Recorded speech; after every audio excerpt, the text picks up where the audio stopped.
The New York Times, a former newspaper, has set a new record for the most shameless distortion of the truth ever packed into a single journalistic sentence. In commemorating the attack on the United States on 9/11, the Times tweeted out a sentence from their news story saying, quote, 18 years have passed since airplanes took aim and brought down the World Trade Center. The Times story had an immediate effect. Assistant Head of Homeland Security Richard Tracy announced the department would change its policies, saying, quote, up until now, we were investigating any young men who were named Mohammed more than 3 times and who blame their crap hole countries on everyone but themselves and who therefore go around randomly murdering people who have nothing to do with anything. But now that we realize it's the actual airplanes that targeted the buildings, we're centering our investigations on suspicious flying machines, especially if they have those weird grins painted on the nose cones. I just find those really creepy. All this time, we thought we were dealing with a medieval religious philosophy that has threatened the existence of the West for over 1,000 years and kept entire regions of the earth in theocratic religious oppression and poverty. But now we finally realize it's the planes. Thanks, New York Times, and please renew my subscription, unquote. The Times took the tweet down after being ridiculed as lying buffoons, but woke reporters at the ex-newspaper celebrated the new distortion record and say they soon expect to win the Pulitzer Prize for biggest lying buffoons. In a meeting held in the middle of the street, Times editor in charge of wokeness, Charles Woke, told a gathering of homeless people, quote, by using nonsense terms like Islamophobia, racial profiling, and toxic masculinity, we on the left have managed to pack more dishonesty into fewer words than anyone outside the novel 1984. But we have now outdone ourselves in... Mr. Woke left the thought unfinished when my car aimed itself at him and ran him over. Don't blame me. Trigger warning, I'm Andrew Klavan, and this is The Andrew Klavan Show.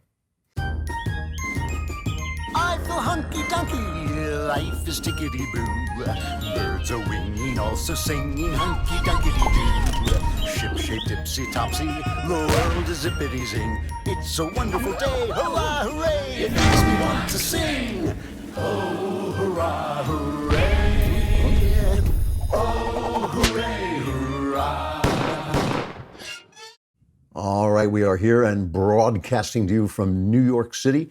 The Democrat debate was last night, and I want to start off with a moment that made a lot of news. Andrew Yang announced his guaranteed income sweepstakes with Pete Buttigieg's comment coming on at the end. I found it both funny and sad in so many revealing ways. This isn't personal. As a person, I actually think Yang is the Democrat who comes across as the most likable, although Marianne Williamson also seemed kind of sweet and reminds me of a lot of lovable liberal ladies I've known in my life. But Yang's proposal points to everything that's wrong with our politics. Yang has hit on the fine conservative principle that people can spend their money better than the government can spend their money, but he no longer has faith that those people can make that money better than the government can take it from someone else and give it to them. As he looks into the future and thinks about automation, he fears that working people will become obsolete. He's lost faith in ordinary Americans to find their way in new situations. Now, some of the other Democrats laughed, as you heard, at his proposal. But what are they offering? They're offering the same thing, but worse. They not only want to give you money, they want to spend the money they give you themselves on health care, on college, or whatever else they say is going to be free. See, under the Democrats, everything will be free except for you. If you don't believe in people, you can't trust them to do for themselves. You can't love freedom if you don't love the common man, and they don't. We on the right always attack the left for losing faith in God, but they've also, not coincidentally, lost faith in people, especially regular people. They've lost faith in the power of ordinary Americans to make their way and live their lives and grow the country from the ground up, as they always have. Now, by ordinary Americans, I mean, to quote the movie It's a Wonderful Life, the people who do most of the working and paying and living and dying in this country. All colors, all religions, both sexes, we, the people. I think a lot of leaders on both the left and right have lost faith in them and think the government has to do for them what, if they want to be free people, they have to do for themselves. This country is operating at historic deficits. So if the Democrats are right and income inequality is growing worse, doesn't that tell you something? It tells me that we don't have a people problem, we have a government problem. They've got to stop taking our money. They've got to stop spending our money. Stop helping us. Enforce the law. The border would be a good place to start. Keep the peace, then shut up and leave us alone. That's the solution to most of the problems facing us today. Less of these clowns, less of their 5-year, 30-point plans to give us stuff, less them, more us. The day anyone from either party gets up on stage and promises me that, he'll have my vote, but I'm not holding my breath. All right. So who won the debate? I think the only people in a position to win the debate anymore are Biden and Warren and Bernie. And Trump just said this himself. He says those are the guys who are now the last people left standing because of the polls and the way they're placed. I'm still a little worried. I got to be honest. A little worried about a late entry from Michelle Obama. I'm not sure she wouldn't look bad if she did that. But still, she's a powerful person. Her book is selling a lot. If you watch Bill Burr's new special on Netflix, you'll see why that wouldn't be such a good idea. But I'm still a little concerned about it. But anyway, I think Biden and Warren both came out of it looking good by not doing anything, essentially. Biden fuddles around and he makes all kinds of mistakes and he sounds ridiculous at times, but he doesn't make any big errors. And the places where he was attacked, he was actually often in the right. And Warren makes these big, idealistic, sweeping pronouncements and never answers any real questions. How are you going to pay for it? Doesn't it crimp people's style? Isn't it unconstitutional? It never answers any of those questions. And I think that's working well for her. You know, that's kind of typical of a candidate who's in the lead. Don't take any chances. Don't step out. It's the guys who are down on the bottom who have to have the big moment that brings them into the foreground. But, you know, debates are not the only way that people see people. And especially these debates where there are 10 people in line, I think that, you know, where there are so many people on stage, it's really hard for anybody to make an impression. I think it's kind of ridiculous. I've picked Warren for a long time. Trump has indicated that he sort of thinks that's the way it's going, that Biden is falling behind. I could be wrong, but I saw nothing at the debate to change my mind that it was going to be Elizabeth Warren at the end. Let me give you some of my favorite moments. Beto O'Rourke, for one thing. He is toast. He's done. That was the end. This debate was the end of him. You know, I hate the phrase beta male. You know, I think this alpha male, beta male is about apes. It's not about human beings. But Beto, he just walks right with that name, right? He walks right into it. He's so desperate for attention. He's gotten more and more ludicrous. If he doesn't stop flinging his hands around, somebody's going to have to tie him down. I mean, at least Yang is offering to give me something, but Beto is going to take something away. He's going to take away our guns. So this is what I think was his last hurrah. Are you proposing taking away their guns, and how would this work? I am, if it's a weapon that was designed to kill people on a battlefield. If the high impact, high velocity round, when it hits your body, shreds everything inside of your body because it was designed to do that so that you would bleed to death on a battlefield and not be able to get up and kill one of our soldiers. When we see that being used against children, and in Odessa, I met the mother of a 15-year-old girl who was shot by an AR-15, and that mother watched her bleed to death over the course of an hour because so many other people were shot by that AR-15 in Odessa and Midland. There weren't enough ambulances to get to them in time. Hell yes, we're going to take your AR-15, your AK-47. We're not going to allow it to be used against our fellow Americans anymore. So here's why I think that's the end of Beto O'Rourke. First of all, it's absurd. We do have a constitution. The constitution is the law. We do have courts that enforce the law. Unless these guys are really talking about tyranny, you're not taking away anybody's guns just because you decide that you're going to do that. We do have the right to bear arms, the right to defend ourselves, and that right was given to us. It was protected for us. It was given to us by God, but it was protected for us by the Constitution so that we could remain a revolutionary country, a country that can fight back if the government gets out of hand. That's why people have military-style weapons. Most of the people who have military-style weapons have them for that purpose because they want to be able to protect themselves in the event, in a horrible event, the hopefully unforeseeable, unbelievable event that our country becomes that oppressive and that bad. They want to remain free people, and that's what it's for. So he doesn't have the, you know, I mean, it would start a civil war, basically, to go around abducting, trying to take people's guns. 100 million people in this country own guns, and I don't think the police are going to be any too happy about storming their houses, trying to take their weapons away. And once they do, it won't be America anymore, and that'll be the end of that. So anyway, that's not going to happen. But here's the thing, all right? A lot of people have said that Beto is running for Senate, and he just doesn't know it. If he ran for Senate, I assume he would run for Senate in Texas, as he did before. When he was running for Senate in Texas, it was singing a much different song because in Texas, everyone's strapped. Everyone has a gun, right? And they love their guns, as people should love their guns and take care of their guns and be careful with them.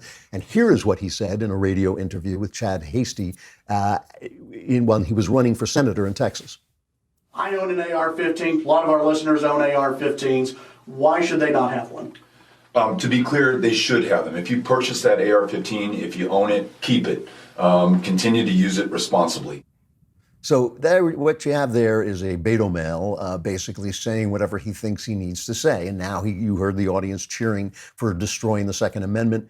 So that's now he's saying that, and that just makes him look absurd. It makes him look insincere because he is insincere. It makes him look desperate because he is desperate. And it also means when he goes back to Texas to run for Senate, good luck to you, pal. I don't think so.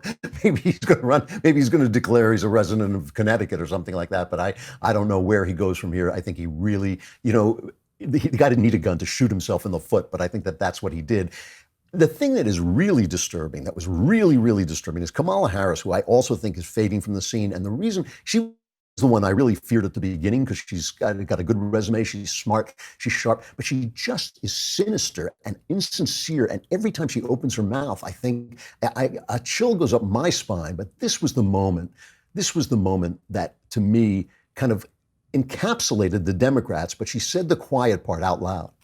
In recent days, former Vice President Biden has said about executive orders, some really talented people are seeking the nomination. They said, I'm going to issue an executive order. Biden saying there's no constitutional authority to issue that executive order when they say I'm going to eliminate assault weapons, saying you can't do it by executive order any more than Trump can do things when he says he can do it by executive order. Does the Vice President have a point there? Some things you can, many things you can't. Let's let the Senator answer. Well, I would just say, hey, Joe, instead of saying, no, we can't, let's say, yes, we can. Let's be constitutional. We got a constitution. And yes, we can. Unbelievable. Yeah, he said, poor Biden going, don't we have a constitution? We have a constitution. But yeah, she's just going to laugh. She is the most sinister person. And I mean, that really is a sinister moment. But she was saying what they all want to do. They all want to get rid of the Electoral College. They all want to stack the Supreme Court so they can get the Constitution interpreted out of existence. They all want to do it. She just said it out loud. But that's what makes her, I think, unviable as a candidate. I think she's finished too after this. Julian Castro made his desperate bid to get attention, and he stepped in it too. He stepped on a landmine too. He went after Joe Biden, and it sounded like he was picking on him for his age. But the difference between what I support and what you support, Vice President Biden, is that you require them to opt in. And I would not require them to opt in. They would automatically be enrolled. They wouldn't have to buy in. That's a big difference because Barack Obama's vision was not to leave 10 million people uncovered. He wanted every single person in this country covered. My plan would do that. Your plan would not. They do not have to buy in. They do not have to buy in. You just said that. You just said that 2 minutes ago. You just said 2 minutes ago that they would have to buy in. You said they would have to buy in. Have to buy in. If she qualifies for Medicaid, are you forgetting what you said 2 minutes ago? Be in for it. Are you forgetting already what you said just 2 minutes ago? What's his name? Castro going after Biden was roundly attacked. The press went after him. Everybody, it was evil. It was mean. It was a low blow. And, it kind of was. It's unfair. It's unkind. On the other hand, Biden brings it on himself. I mean, last time he was on CNN, his eyeball exploded. This time his teeth almost fell out. He fuddles around. It's not like going after Trump for being old because Trump is so vital and awake. Reagan, they would go after him for being old, but he was clearly on point. I mean, Biden makes a lot of mistakes. And there was this one moment that was absolutely hilarious. They were asking him about schooling.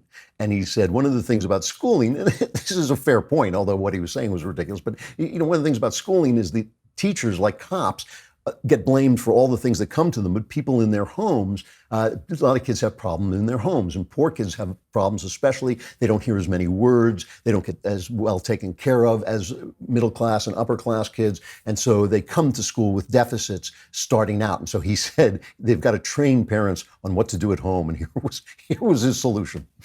It's not that they don't want to help. They don't know quite what to do. Play the radio. Make sure the television, make sure you have the record player on at night, the phone. Make sure the kids hear words. A kid coming from a very poor school, or a very poor background, will hear 4 million words fewer spoken by the time they get there. There's so much. No, I'm going to go like the rest of them do, twice over, okay? Yeah, they gotta play. Hey, you gotta play that radio. You know, Abbott and Costello. They're very funny, but on radio, crank up the old radio, then crank up the record player. Listen to little Bing. I love the way that man's. I mean, come on. You know, you're talking about listen to the radio. I'm sorry, but I thought, he brings it on himself. Anyway, a couple more points. Just a couple more points. I'll move on because there's another important story I want to talk about. Kamala Harris. Well, here's something that really does matter. Kamala Harris went after Trump about China. So here's that clip. We have to hold China accountable. They steal our products, including our intellectual property. They dump substandard products into our economy. They need to be held accountable. We also need to partner with China on climate and the crisis that presents. We need to partner with China on the issue of North Korea. I am on, and I think the only person on the stage, the Senate Intelligence Committee and the Senate Homeland Security Committee. We need a partner on the issue of North Korea. But the bottom line is this: Donald Trump, in office on trade policy, he reminds me of that guy in The Wizard of Oz. When you pull back the curtain, it's a really small dude. Yeah, Dorothy did get back to Kansas, I'd like to remind you. But secondly, what was interesting here, two things. One was, as everybody says, they've gotten the memo on Barack Obama. Last time they attacked Barack Obama, he wasn't good enough. Now Barack Obama was the most wonderful thing ever, and suddenly nothing he did was wrong, and they just want to make it a little better. They want to tune it up a little bit. It was not, never mind the wars in the Middle East, never mind the bad economy, the slow recovery. Now he's the best. That was one thing. But the other thing, of course, is going after Trump is the thing, although they didn't talk about the economy. And I would like to point out that what Kamala Harris is saying is basically she would do what Trump is doing and what nobody has done before. She would do what Trump is doing, but no one has had the guts to do it. So Kamala out again. I'll end with Warren because I think she's the one who did the best, and this is why she does the best. Stephanopoulos comes after her with a big question. Is she going to raise middle-class taxes? And of course, the answer is yes. Always socialism eliminates the middle class. It's just the poor and the people they elect who have power and therefore have money. That's what it always does. But listen to her dodge the question. Direct question. You said middle-class families are going to pay less, but will middle-class taxes go up to pay for the program? I know you believe that the deductibles and the premiums will go down. Will middle-class taxes go up? Will private insurance be eliminated? Look, what families have to deal with is cost, total cost. That's what they have to deal with. And understand, families are paying for their health care today. Families pay every time an insurance company says, sorry, you can't see that specialist. Every time an insurance company says, sorry, that doctor is out of network. Sorry, we are not covering that prescription. Families are paying every time they don't get a prescription filled because they can't pay for it. They don't have a lump checked out because they can't afford the copay. What we're talking about here is what's going to happen in families' pockets, what's going to happen in their budgets. And the answer is on Medicare for All. Costs are going to go up for wealthier individuals, and costs are going to go up for giant corporations. Now, this brings me back to where I started, right? Because whenever they talk about costs, they always talk about this great big globe of money. It's all this money, and it's going to cost less overall. You may die because the government doesn't think you're worth keeping alive anymore, but that big ball of money is all going to be so much better than it was before. Instead of thinking the way the country was supposed to be, instead of thinking small, start with individuals, move to towns, counties, states, then the last person who has any power over you and should have the least power over you is the federal government. And that has all changed, as a lot of people feared it would, but has changed much worse than they could have imagined because of TV, basically, because we're all linked together. The world is so global that we no longer think of ourselves as neighbors, as communities, as towns, as states. We think immediately that the president is the guy we should be looking to. And so when she talks like that, all of them, and too many on our side, too, have given up on the idea that the individual is the way things should work, that the individual and his local association, his local church should take care of people. We think big all the time. We're thinking globally. We're not thinking locally anymore. And that's the thing. If you don't think locally, you can't be free. You can't be free if the government with the most power over you is the government that's furthest away from you. That doesn't make any sense. It should be a guy, you should be able to knock on a guy's house and say, hey, you know what? That thing you did at the town hall meeting, I didn't like that very much. And I'll tell you why, because you're a kid and my kid and so on, and be able to make those arguments. But they're always thinking in these big, big ways. So anyway, I thought she does the best because she's the most difficult she's the slipperiest. She's the hardest to pin down. And they don't, no one, of course, they've got George Stephanopoulos there, Clinton hack, George Stephanopoulos. They did ask a couple of hard questions this time, but still, they're never going to get the tough questions like about the FBI malfeasance going after Trump, or about the fact that none of them has ever done any of the things that Trump has gotten done. Speaking of this, though, I do have to cover this one story because I think it's important. Federal prosecutors, this is from USA Today, recommended seeking criminal charges against Andrew McCabe, the former deputy director of the FBI and a frequent target of criticism by President Trump. McCabe was fired from the FBI just before his retirement after the Justice Department's internal watchdog concluded that he improperly authorized a leak about a federal investigation into the Clinton Foundation in the final weeks of the 2016 presidential campaign. He lied about, investigators concluded that he displayed a lack of candor when asked about the leak. So now it looks like he could actually get prosecuted. I'm always saying these guys are never going to get prosecuted, but it looks like McCabe may get prosecuted. And remember, this is 2 IG reports back. And this is not the last IG report that came out with that. This is the one before that. And there's still the big IG report that covers the whole investigations supposedly coming forward, other investigations into what happened. This is a big story because it means that this is a Justice Department that, if it remains the Trump Justice Department, is willing to move forward on some of these prosecutions. And it's also telling about, I don't know if I covered this, I'm not sure I've covered this spy story that went around a few days ago as Jim Scudo on CNN blew the story. The idea was that we had this very top-notch super spy in the Russian organization, so top flight. He had worked his way so far up that he was actually meeting with Putin. And he was giving us all this information, and he had to be pulled out for his safety. That's the story that came from sources. Jim Scudo, stupidly put forward the idea that somehow, this story had been going on for a long time, according to these sources, it put out the idea that somehow this was Trump's fault, that they were afraid that Trump would misuse, he had one source who told him that Trump would misuse classified information, so they had to pull this source because he was in danger. The CIA and virtually every other media outlet said no. In fact, it was more likely that it would be the media who would blow this guy's cover. But Kim Strassel at the Wall Street Journal, who's been covering this very carefully, she points out that just before some big reveal on Obamagate comes out, there's a leak.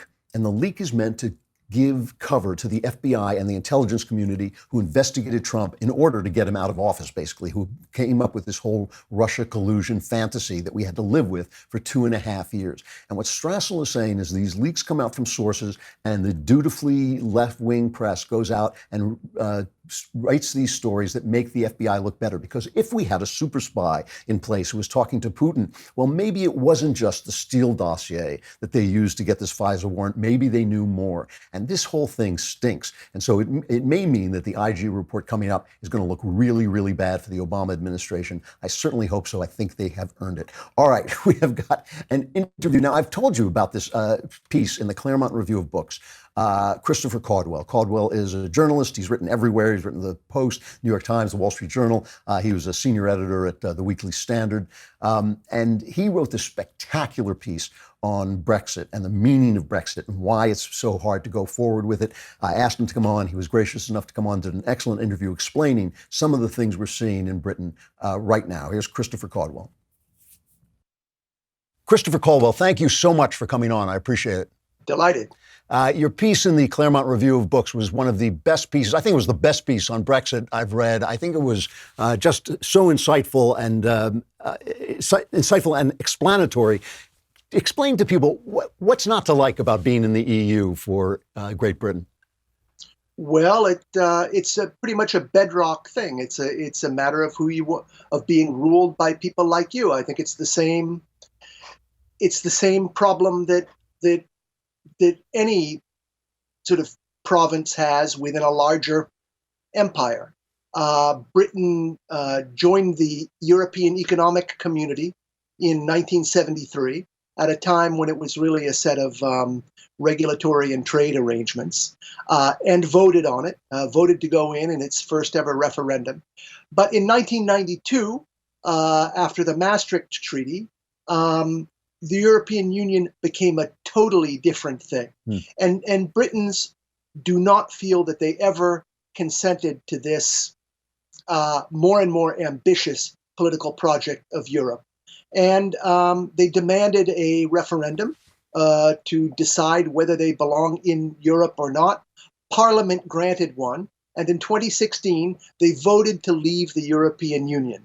But now, Parliament is obstructing the carrying out of the referendum that it okayed. And so it's become very contentious. All you hear, even in the American news, but certainly in the British news, at least through the BBC, is a kind of panic that if they leave the EU, all trade deals will collapse. English friends of mine said to me, we won't even be able to fly a plane into Orly Airport and land there. Is any of that realistic? I think it's realistic to be worried about it. But the fact is that people were worried about it, have been worried about it for the last couple of years. And what we're talking about is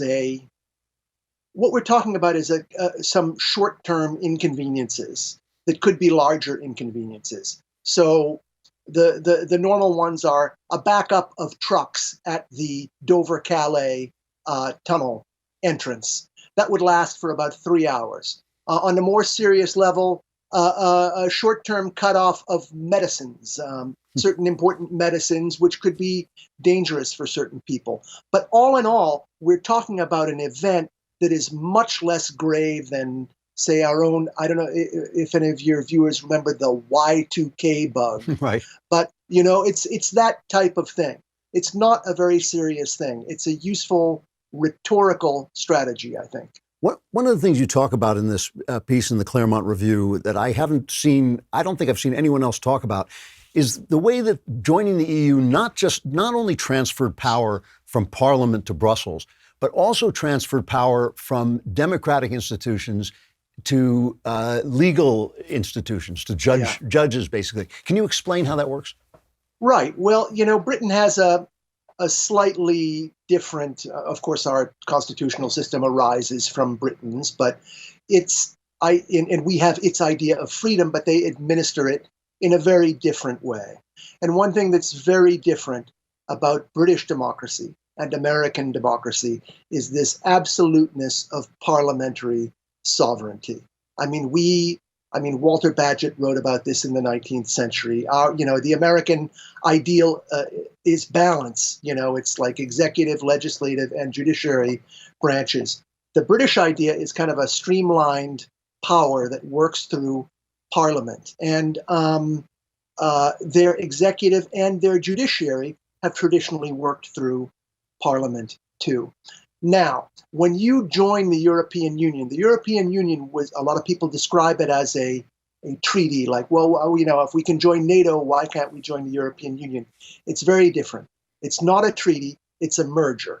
So there are some obvious ways in which this really harms Britain's sovereignty and makes it a country that is much less in control of its own destiny. For one thing, when you join the European Union, you must grant that the European Union's laws, that the laws decided in Brussels, take precedent over your own. Now, if that is true, then Britain is really no longer a monarchy because the Queen is a subordinate. If you're a subordinate, you're not a monarch, right? That's the obvious way in which Britain is taken down a peg. But it also created some constitutional changes that look more qualitative, that are more qualitative, but utterly alter the British way of governing themselves. And that is, once your Parliament has assented to a law that someone else's laws are superior to your Parliament's, then someone else's laws are your laws. Mm-hmm. And so you started having judges entering the political fray, as in the United States. The British system became more like the American. You had judicial review.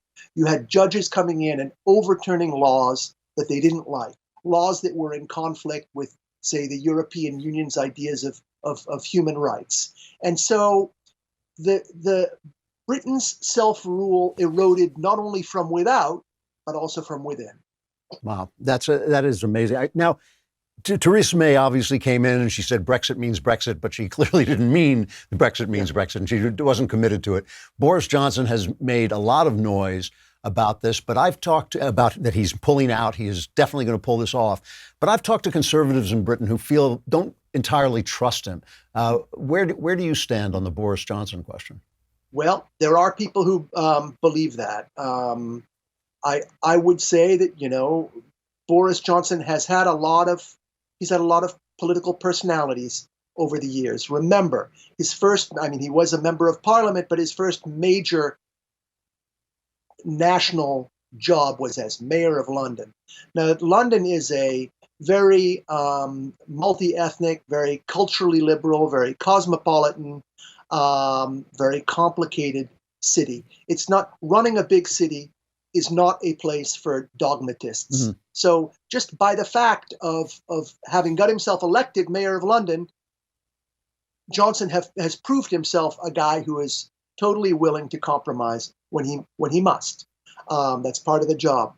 That said, he is the most prominent British politician, and there were only about 3 of any stripe who declared themselves for Brexit when the referendum came up. He was the obvious candidate to become prime minister after Brexit passed and David Cameron resigned, but for reasons of internal party politics that probably needn't detain us, he was denied that job. He is the obvious next in line, and I can understand a few misgivings about his willingness to see it through to the end, but he's all they've got right now. So as I'm watching this thing unfold, it's gotten so complex. It sometimes seems that they're pulling laws that were passed in 1066 to maneuver against each other. Can you give a nutshell view of where we stand right at this moment? Oh, well, it's an interesting thing. Okay, so Johnson has come to power. We've had a series of votes. Johnson has asked the Queen to prorogue Parliament. Now, on the one hand, it's a totally normal thing to do in the sense that this previous parliamentary session is the longest parliamentary session, I believe, in 400 years, Okay. So it's time for it to end. On the other hand, you are in the middle of the greatest constitutional crisis in 400 years. And so Johnson is being suspected of using this to his own advantage, of trying to shorten the window for Brexit. One thing you can say in Johnson's defense is, if that was his aim, then he didn't shorten the window enough, because he's just lost 6 consecutive votes that make his position very difficult. His position is, all right, you don't like Brexit, let's take it to the country, dissolve the government, and let the people vote. I'm going to run as the representative of Brexit. These other people can run as the representatives of the European Union. May the best party win. The problem is that due to new legislation, the opposition has to consent to that. And they are worried that they will lose this election, and so they're not consenting. So the way it stands now is Johnson is in a legislative trap. The Parliament, largely thanks to the maneuverings of the Speaker of the House, the opposition has been able to seize control of the legislative agenda in the Parliament and pass a lot of laws that essentially ban Brexit for now. That can all be overturned in an election, but it looks like Johnson cannot get to an election. Wow. But the central thing is there has to be an election, because should Johnson resign, let us say, and this is the scenario that more and more people are looking at, should he resign, then the other side will need to form a coalition of some sort. And that is it's very hard to see how the two big opposition parties, the Liberal Democrats, who are basically hardline anti-Brexiters, and Labour Party, which has come under control of Jeremy Corbyn, who's a sort of a, let's call him a Bernie Sandersite guy. It is hard to see how they could form a majority. And so Johnson is trapped. On the other hand, the whole logic of the situation is going to lead it to evolve in his favor. Okay. Obviously, we care about this because Britain is our pal and our ally. But beyond that, what are the lessons that Americans, especially conservative Americans, constitutional Americans, let's call them, what are the lessons that we should be taking from this? How should we see ourselves in this mirror? It is very interesting. It's not just that Britain's our buddy and our ally, but it's that in a way it's our model. And I think that the ways in which Britain differs from us while resembling us are very interesting. It's been the broad sweep of Britain's evolution in the last 50 years has been to become more American. And I'd say if there's one central lesson of this, it's the power of the judiciary as a representative of the sort of the society's better elements, the few, the rich, and the well-born. Okay. In a way, once we got rid of the Senate, I think the Senate in the United States Constitution was explicitly intended to fulfill that function, and it didn't.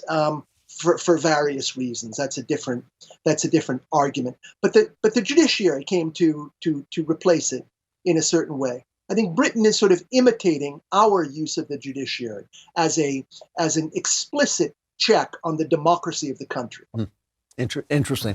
I'm out of time, but let me ask you. I know no one can predict the future, but will Brexit happen? Oh, that's a tough one. I mean, it hasn't happened so far.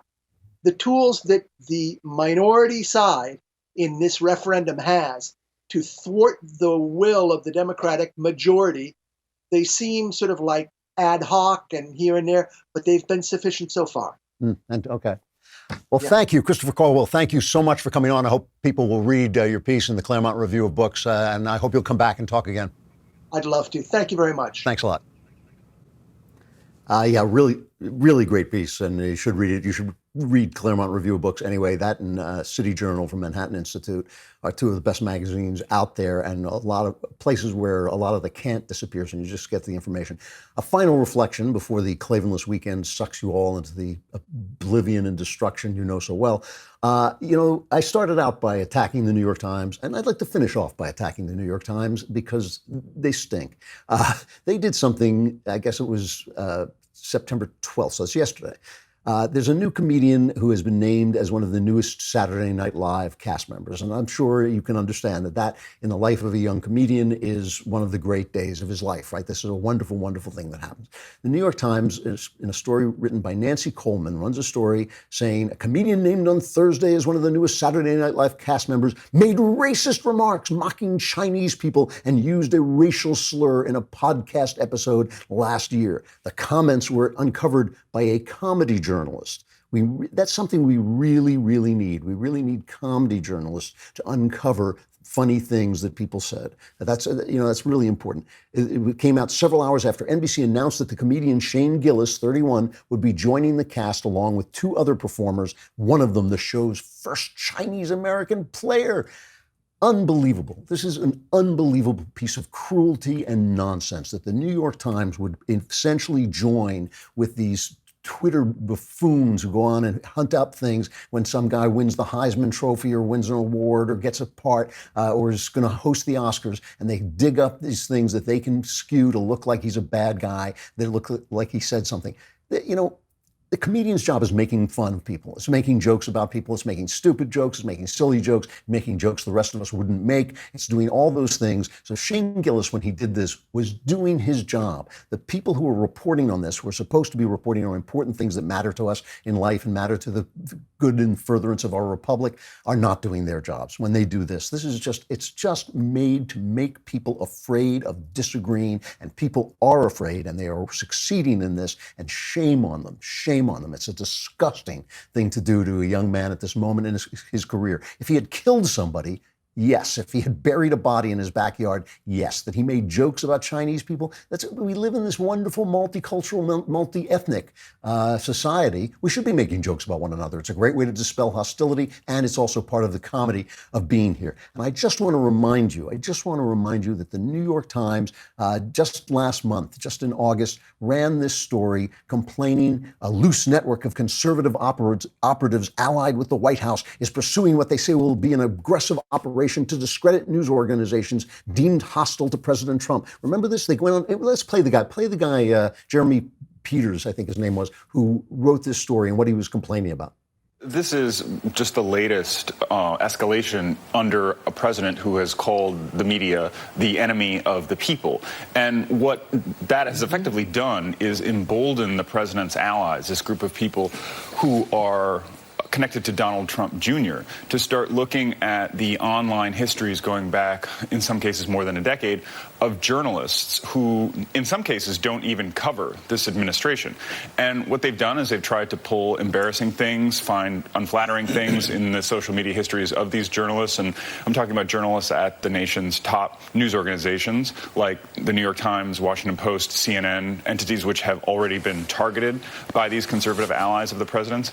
And what they do is they publicize unflattering things that they found in these social media histories when they want to retaliate against an outlet for publishing a story that is unflattering to the president. So what you have here really is something very different from what basic journalism is. It's very different from what. So they don't like it when it happens to them, and of course they don't like it when it happens to them. But it's okay when it happens to this young man who's never done anything to anybody, who got a big break in life. It doesn't matter when they do it to Kevin Hart, whose dream was to host the Oscars, and they chased him out. It is just absolute rank, stupid cruelty. And if that's what your leftist philosophy turns you into, you should change your philosophy. Look in the mirror and change your philosophy, because that's a skanky thing to do, and shame on the New York Times. I got to stop there. It's the Klavanless Weekend. You're done. It's a little shorter, though, a little shorter this time, so some of you may survive. If you do, I'll be here on Monday, still in New York, I think. I'm Andrew Klavan. This is The Andrew Klavan Show.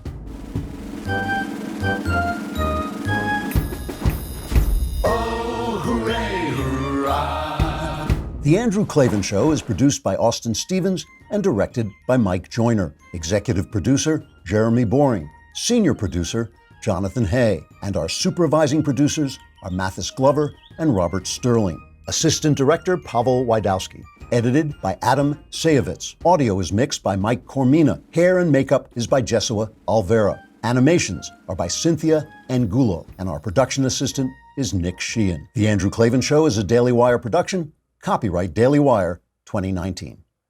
Last night, the top 9 Democratic presidential candidates and Julian Castro met in Houston to debate all the top issues and promise the American people a future with 2 cars in every garage, few teeth in every mouth, and a record player in every living room. Biden fared the worst. No one came out looking good. We will get to the highlights on The Michael Knowles Show.